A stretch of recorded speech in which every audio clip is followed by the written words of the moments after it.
Hola, soy la Basmati, de nuevo con vosotros. Hoy os voy a hablar de Juan Gris. Aunque ya he hablado de él, ahora voy a hablar de forma especial de una obra que es muy interesante y marca un hito, una época.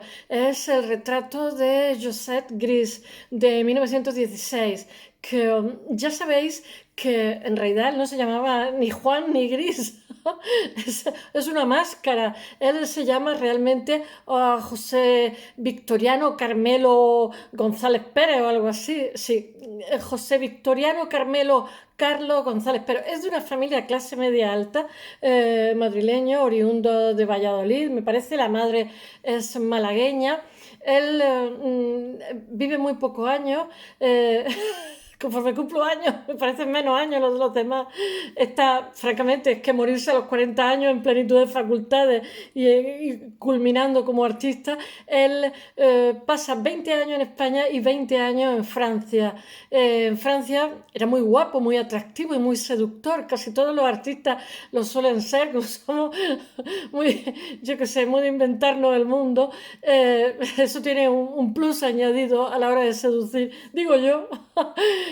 Bueno, él muere de asma. Él también, cuando se va a París, claro, evidentemente parte de cero, no lo conoce nadie, es un extranjero y entonces le cuesta llegar un poquito y está durante 10 años viviendo en una casa que tiene el aseo fuera, o sea, era una habitación y el aseo estaba fuera y la ducha y tal. Todavía siguen habiendo en París, ¿eh? Pues ya menos. Y entonces eso también le pasa factura porque tenía una salud muy frágil. Él es, ahora lo contaré, él es un niño como todos los que son buenos artistas, es un niño prodigio y si no prodigio, por lo menos muy precoz. Y él con 15 años ya se ganaba la vida un poco, se ganaba un dinerito, digamos, parte del modernismo y digamos cuando triunfa está en la vanguardia. Y entonces él hace caricaturas, hace dibujos y ilustraciones para el blanco y negro, para los periódicos que había y es bastante, le va bastante bien las cosas y después toma cierta fama y entonces pues Villa Espesa le hace la carátula del libro, las ilustraciones, ay no me acuerdo que más, Manuel Machado, toda una serie, bueno pues los modernistas de la época, él está entre simbolismo y modernismo y bueno, y entonces decide irse a París porque él no quiere, aparte de porque en París es donde están sucediendo las cosas a nivel artístico en estos momentos, también él no quiere hacer el servicio militar. Ya sabéis que España tenemos esta época que le toca vivir a él, es una época muy conflictiva, muy convulsa. ¿Qué época no es convulsa en España, no? Pero en concreto me parece que tenemos desde 1906, estoy hablando así a voleo, a ver si no digo un disparate. Tenemos nuestra particular líos con la colonia africana, que perdemos muchísimos miles de metros cuadrados con Marruecos en concreto. Y entonces, claro, eso era un matadero para los jóvenes. De hecho, hubo emigraciones a América, Argentina y tal, porque la gente no quería que sus hijos fueran carne de cañón. Yo lo puedo entender, no que fueran ni ricos ni pobres. En el caso de este, yo creo que era, aparte de eso, es que él era un asmático terrible y entonces no quería hacer el servicio militar. Y cuando llega, y cuando está en Francia, él se casa con Josette, que es la que le hace la mujer de su vida, que es la que le hace el retrato. Y bueno, pero tiene problemas porque no le admiten la nacionalidad. Entonces él no puede exponer fuera, incluso cuando sus padres ya son...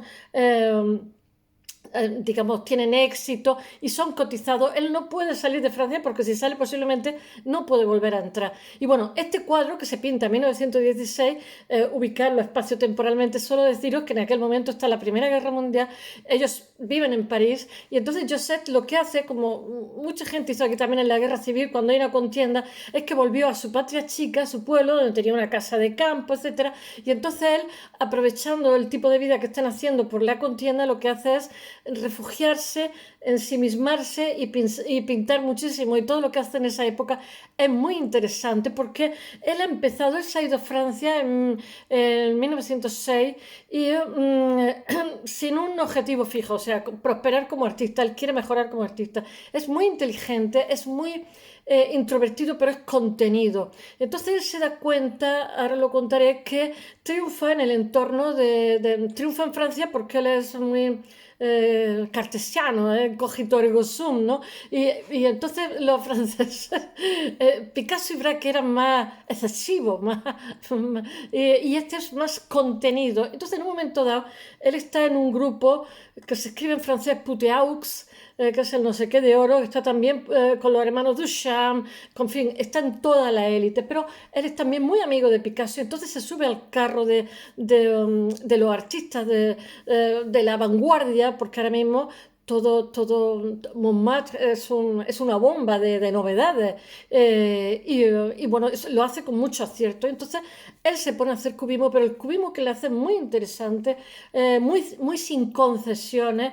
Algunas veces de Josette a lo mejor tiene uno o dos tonos, que parece el Guernica nada más.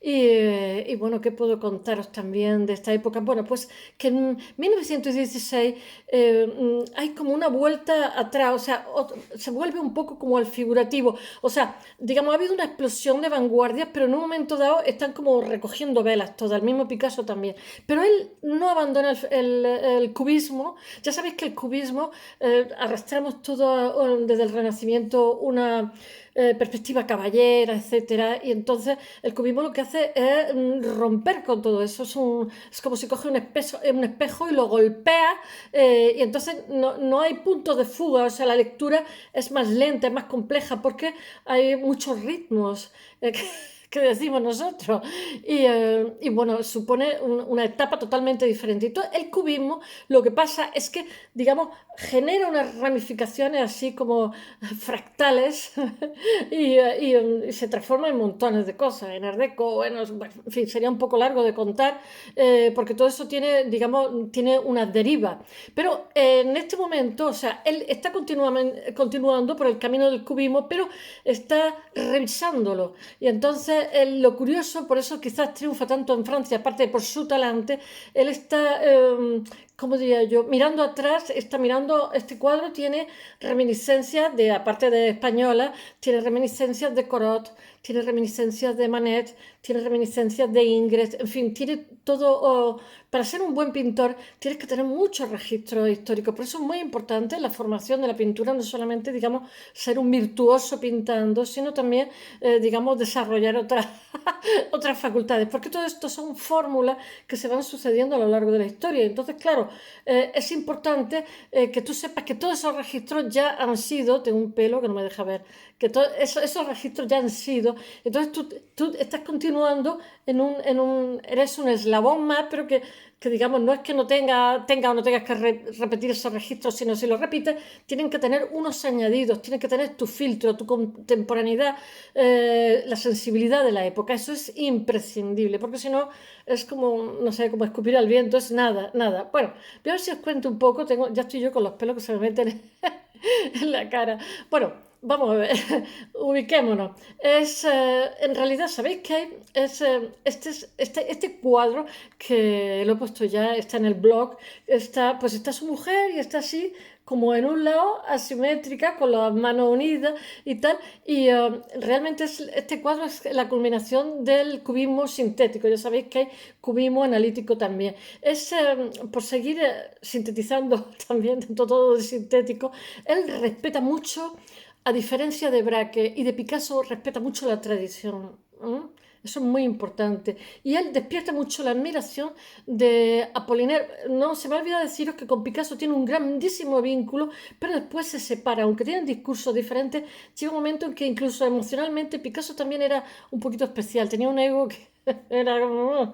Bueno, él despierta admiraciones en Apollinaire, Campbell, Gertrude Stein, que le compra, es la primera que le compra un cuadro.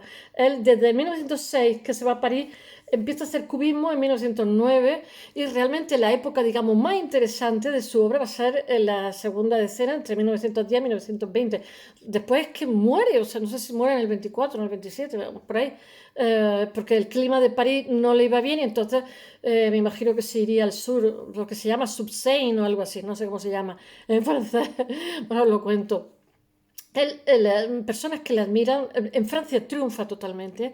Aquí en España no le hacen ni caso, mirad si no le hacen ni caso, que hasta el año 80 no se compran cuadros de él. Y me parece que el mayor coleccionista de Juan Gris era uno de los Rothschild, tenía la mejor colección. Bueno, que lo admira Maurice Reynaud y Pierre Reverdy. Después él tiene influencias, como he dicho antes, que de Zurbarán, que eso me ha hecho mucha gracia. Zurbarán es que es maravilloso. Tiene influencia de Fouquet, Philippe de Champagne, Ingres, Cardin, Corot. Yo he visto Corot y Cézanne. Yo ya Zurbarán no lo he visto, pero bueno, si lo dicen, pues vale. Estoy siguiendo al Prado y Calvo Serraller. Cézanne, Corot, ¿qué más? Y Seurat.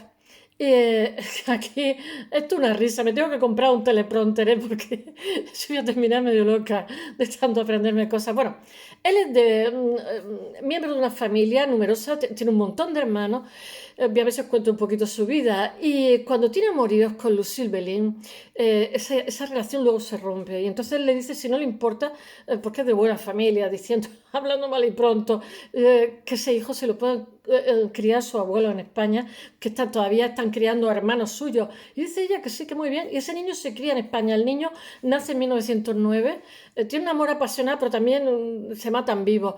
Y se crían con los abuelos españoles y con los tíos españoles, que tenían unos tíos jovencitos. Y bueno, yo digo, bueno, qué bien, qué felicidad, no hay que ver como soy una maruja, lo tengo que investigar todo. Él viene de una familia de muchísimos hermanos, no sé si son 8 o 10, y está formada por Gregorio González, que es natural de Valladolid, como he dicho antes, y la malagueña Isabel Pérez. Bueno, él se llama realmente José Victoriano Carmelo Carlos, la verdad que no le pusieron nombre en la pila, González Pérez. Y no sé, al final se quedó con Juan Gris y resulta que no, que yo estaba convencida que se llamaba así, ¿eh? Bueno, él nace en 1887 y muere en 1927. Vive 20, hoy 40 años.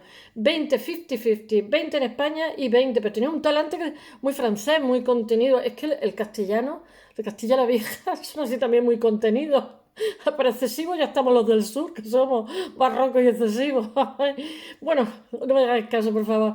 Él, conocido como Juan Gris, que se forma en Madrid. Bueno, es alumno de la Escuela de Arte, que en aquella época se llama Arte e Industria, algo así, porque ya sabéis que está la influencia del Art and Craft de finales del siglo XIX, que prepara, me taparé el pinganillo, que prepara a los chicos para que tengan, ¿cómo se dice? Para que estén cualificados frente a las nuevas demandas de sociedad industrial. Ya sabéis que estamos en plena modernidad, yo que sé, en un crecimiento tremendo y con muchísima fe de futuro. Después de las guerras mundiales van a envejecer Europa y el centro va a pasar de París a Nueva York, ya lo sabéis. Pero mientras tanto, París es una fiesta y nunca, aunque son tópicos decirlo. Bueno, es alumno de la Escuela de Arte e Industria, y es significativo que sus padres, cuando el niño mostró clara voluntad, vocación y voluntad siendo pequeñito, enseguida le pusieron profesores, enseguida, digamos, orientaron su enseñanza en esa dirección. Me parece fabuloso, porque yo me estuve durmiéndome en la primaria y en la secundaria, me aburría en las clases, no quería nada más que dibujar y pintar, por favor. De verdad, es que no pueden entender que hay diferentes tipos de inteligencia, que todo tiene que ser meterlo ahí en el tubo, o sea, meten un cerdo y sacan todas las salchichas iguales, por favor.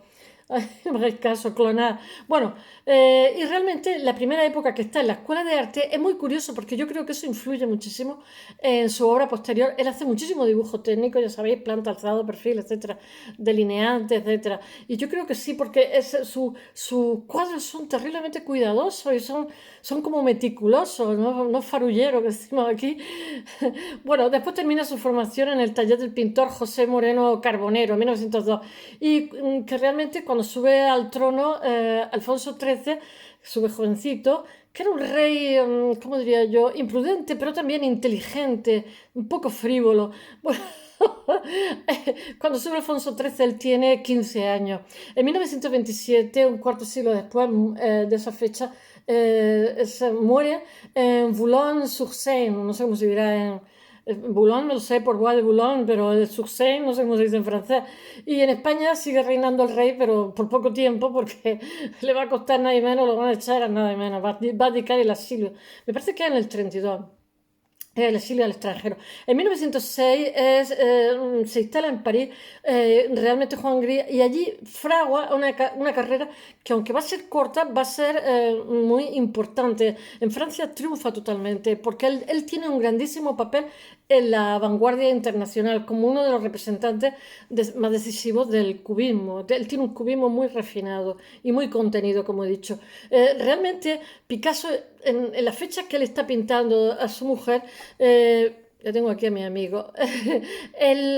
Picasso ya está abandonando el cubismo y sin embargo él lo que está haciendo es volviendo la mirada atrás, está revisándolo, está por completo de espalda a la realidad artística social de España. O sea, España no, todo lo que es vanguardia está totalmente de espalda. Bueno, está casado con una francesa, a Juan Gris, y le es denegada la nacionalidad, como he dicho antes, en su país, en el país de acogida, que no solo aclara cuál es su voluntad personal al respecto, sino que en general para la situación de los españoles que hay allí, verdaderamente integrados en los cenáculos de la vanguardia. Hay más de uno, menos famosos que él, pero más de uno y no malo.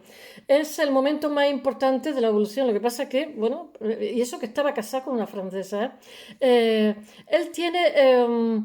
realmente su evolución artística se produce a partir de la segunda decena del siglo XX y ocupa un lugar de liderazgo entre los primeros cubistas de los que no se apea hasta su muerte. Él no deja de ser cubista. Su cubismo va evolucionando, como he dicho antes, pero Picasso ya para el 16 ya está haciendo una vuelta atrás.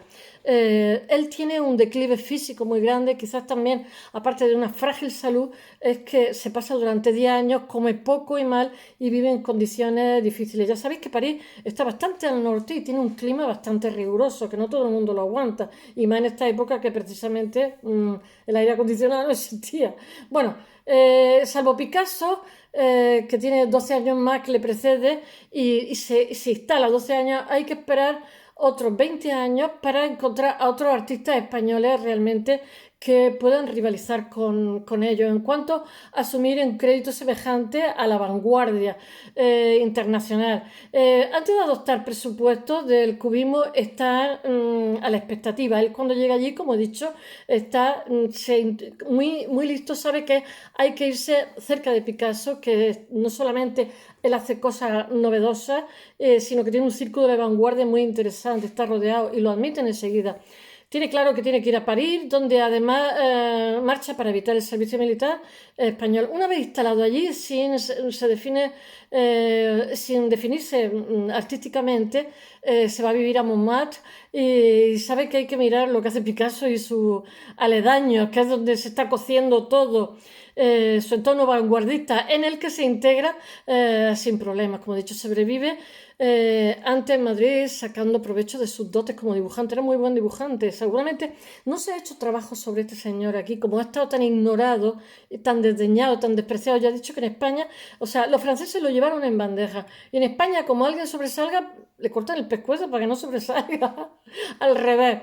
Él sobrevive mucho a las caricaturas de los anuncios, la publicidad y también haciendo carátulas para los libros de los modernistas y los simbolistas. Bueno, en este privilegiado contexto comprende que de inmediato la importancia del cubismo, afiliándose.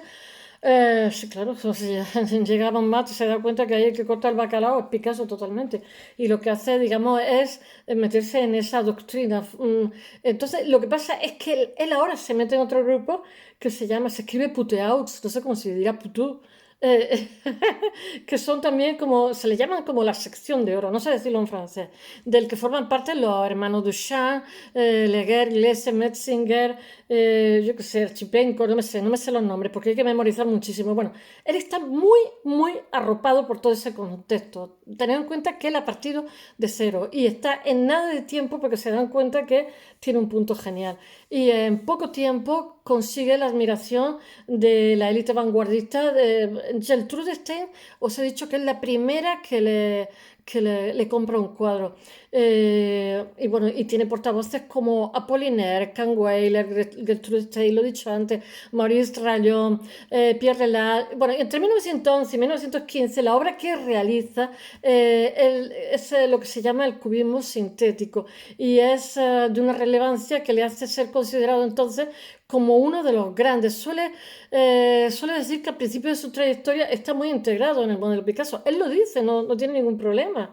Pero lo que es incuestionable es que él no oculta, pero es evidente que él tiene un discurso totalmente y una sensibilidad, porque él es introvertido, es muy contenido, él no es desplayarse como Picasso. Bueno, tiene una concepción artística muy diferente a la de Picasso y un talante personal totalmente diferente. Él también tiene una mentalidad distinta porque Gris tiene un espíritu más racionalista y analítico, por eso encaja también con los franceses. Algo que explica su manera de congeniar tanto con el modelo francés. Está muy apegado a los antiguos maestros franceses, como he dicho antes, como Fouquet, Figeli, Champagne, Chardin, ¿cómo se llama? Ingres, Corot, Cézanne, Seurat. Yo he visto Ingres, o sea, Corot y Cézanne el retrato de su mujer. Bueno, sí, Zurbarán, pero yo Zurbarán ahí no lo veo para nada, pero bueno, pero vale. Él sale de la impronta impresionista española, yo qué sé, con esas características. Bueno, en este sentido se entiende que el aprecio de los vanguardistas españoles por Gris, salvo el que le profesa Picasso, los que lo rodean se dan cuenta que él está haciendo algo nuevo y algo bueno. Pero aquí en España no es bien entendido, no es nada entendido. Tiene un entendimiento nulo. Ni lo entendieron en vida, ni tampoco después de muerto, vamos, por decirlo, dando la impresión que tenía que ser respetado un poco al dictado extranjero. O sea, aquí se respetaba porque los franceses lo habían respetado, que tiene nariz el asunto. Bueno, y los artistas de vanguardia lo que pasa es que se vive un momento tan convulso, ya sabéis, que ha habido el nacimiento, bueno, el nazismo en el 33, el fascismo en el 22, y entonces también está también la República Española. Entonces muchos franceses, los que están allí afincados en París, se vienen hacia España y abandonan temporalmente su vida artística, con lo cual, digamos, los que podrían promocionar ese tipo de pintura tampoco lo hacen porque están envueltos en un torbellino que hay en estos momentos en toda Europa. Y entonces tienen una nula proyección en los cenáculos del primer cuarto de siglo. Aunque en España hay temprana, ¿cómo se llama? Eh, hay tempranas manifestaciones de la vanguardia artística, nada cuaja con fuerza realmente hasta 1925. De vez en cuando tengo que mirar la fecha que no me la sé. En 1912 la Galería Dalmau le hace una exposición, pero tiene cero repercusiones, entre las que se encuentran algunas obras de Juan Gris. Esa galería la conocía yo porque estuve haciendo una tesis sobre esa época, la Galería Dalmau. Y bueno, no tiene ni resonancia ni consecuencias. Cuando una exposición, cuando algo no tiene resonancia, ¿cómo se dice? Repercusiones sociales, como si fuera invisible. Bueno, en 1915, en Madrid, Ramón Gómez de la Serna le promociona una exposición, pero que le denomina Los Pintores Íntegros, que bueno, que pasa también desapercibida también. Y bueno, y los jóvenes españoles, cuando comienzan a preocuparse por lo que es la vanguardia, pues realmente hay tal folclore artístico, tal desastre en nuestro país que, bueno, con la instalación de la República, etcétera, etcétera, bueno, que la gente pues no tiene la cabeza lo que tiene que tener. Y los artistas, digamos, que están trabajando y que entienden ese tipo de vanguardia abandonan París. Tampoco se puede llamar el ignorado, o sea, ¿cómo se llama? Retorno al orden de la década de 1920. Os he dicho que ya Picasso y el resto de artistas están volviendo otra vez al figurativo, están abandonan totalmente, porque el problema en arte es que si tiene una fórmula y la repite mucho, mucho, esclerotiza. Pero este no la está repitiendo. Este tiene su manera particular de hacer cubismo y aparte de eso, para renovarse, está mirando atrás a los maestros franceses y bueno, ya nuestro Zurbarán. Y entonces lo que está haciendo es diferente a lo que hacía en un inicio. O sea, que su discurso sí que progresa y él está hasta el último momento, su obra llega a ser cotizada incluso en vida, hasta el último momento está haciendo cubismo, pero un cubismo totalmente distinto del que hace en un inicio. Y bueno, con lo que el entusiasmo de la renovación vanguardista en España, pues se termina justo cuando va a empezar, cuando va a arrancar. Bueno, con todo esto se comprende perfectamente la indiferencia, fue muy, muy mal entendido Juan Gris, incluso la hostilidad que le produce la figura de Juan Gris aquí en España, que realmente que esto está en la antípoda de lo que es nuestra tradición. Bueno, y que se considera como, está en la antípoda de lo que era nuestra tradición del siglo XVII, etcétera, etcétera, nuestra tradición pictórica, y se considera casi, casi como una ofensa esa osadía. Él hace una, ¿cómo se llama? Una conferencia que se llama de las posibilidades de la pintura. Entonces es muy interesante porque la hace en la Sorbona, ¿eh? Fijaros hasta qué punto él estaba ya integrado en Francia y tenía repercusión. Ya sabéis que la Sorbona es cristiana. Esta conferencia, porque todo el mundo se cree que es muy progre, sí, pero cuidado. La produce Juan Gris allí en la Sorbona y está publicada, se publica después, insiste mucho en la vocación, en su vocación deductiva y analítica. Y eso se nota en la obra que hace. Casi todos los buenos dibujantes son muy analíticas.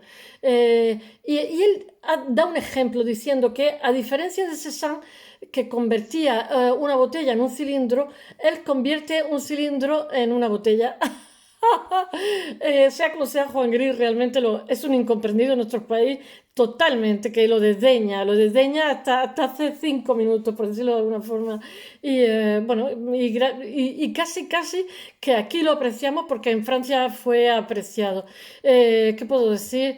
Que bueno, él fue amigo incluso todo el mundo lo quería en Francia, incluso Modigliani, ¿eh? Porque, o sea, pintores que no tenían que ver con él se daban cuenta que le estaba haciendo un lenguaje propio, un discurso propio, y que eso iba a quedar en la historia de la pintura como así ha sido. La pintura de este hombre, de Juan Gris, es elegida por la de su esposa y compañera hasta la muerte, Josette Herpin, que se llama, ella se ponía ya Josette Gris. Bueno, Gris es un hombre guapo, como he dicho antes, divertido, muy seductor, y demuestra tener gran capacidad de seducción, pero él controla ese espíritu a través de muchísimo trabajo y mucha concentración para no ser distraído por el exterior. Pero sin embargo, él tiene amorío antes de casarse con su mujer, que ya os he dicho antes, que tiene un hijo, George, que nace en 1909 y que lo crían sus padres con muchísimo gusto. Eso me parece muy bonito por parte de los padres. De todas formas, la mujer de su vida fue Josette, que le sirve de modelo para más de un cuadro. Y este que os cuento hoy, en 1916, es una fecha de especial trascendencia de su existencia porque coincide con el momento terrible de la Primera Guerra Mundial, que sin embargo a él le sirve para muchísimo porque él está concentrado en una casa de campo realizando una serie de retratos que luego van a pasar a la época, porque esta década es muy fructífera en su pintura. Y bueno, que he dicho que Picasso está en la vuelta al orden y que Picasso quizás es el primero que tras la Primera Guerra Mundial se da cuenta que hay que recoger velas, que decimos aquí, pero Gris le da la réplica, pero de otra manera. Él no deja de ser cubista para ser figurativo, para tener otro tipo de figuración, no cambia el registro, sino que todo lo que hace es mirar hacia atrás y renovarlo, por decirlo de alguna forma. Juan Gris tiene muchísimo interés por el paisaje del 19, en particular con Corot. Y en concreto, él hace una réplica que es, o sea, la muchacha con mandolina, que es, y después está también el retrato de Josette, en el cual los dos guardan una grandísima correspondencia. Bueno, realmente el trasfondo para el cambio que se insinúa en esta obra es difícil para un joven extranjero procedente de un país neutral, sobre todo porque es que en esta época hay gente que empieza a decir bueno, como Francia ha sido humillada con la Primera Guerra Mundial, pues bueno, ha sido humillada, realmente la humillada es Alemania, pero Francia ha sufrido en su espacio unas batallas terribles con una cantidad de miles de muertos horrorosos, y hay un odio hacia Alemania y tal. Y entonces a este señor, los gatos, a este señor que triunfa con el cubismo, la gente que tiene un antigermanismo horroroso están diciendo, le está dando por afirmar que el cubismo realmente es un producto de Alemania, que no tiene nada que ver con Alemania, pero bueno, cualquier cosa vale. Y entonces, al margen de entonces él es víctima porque es una descalificación hacia su persona.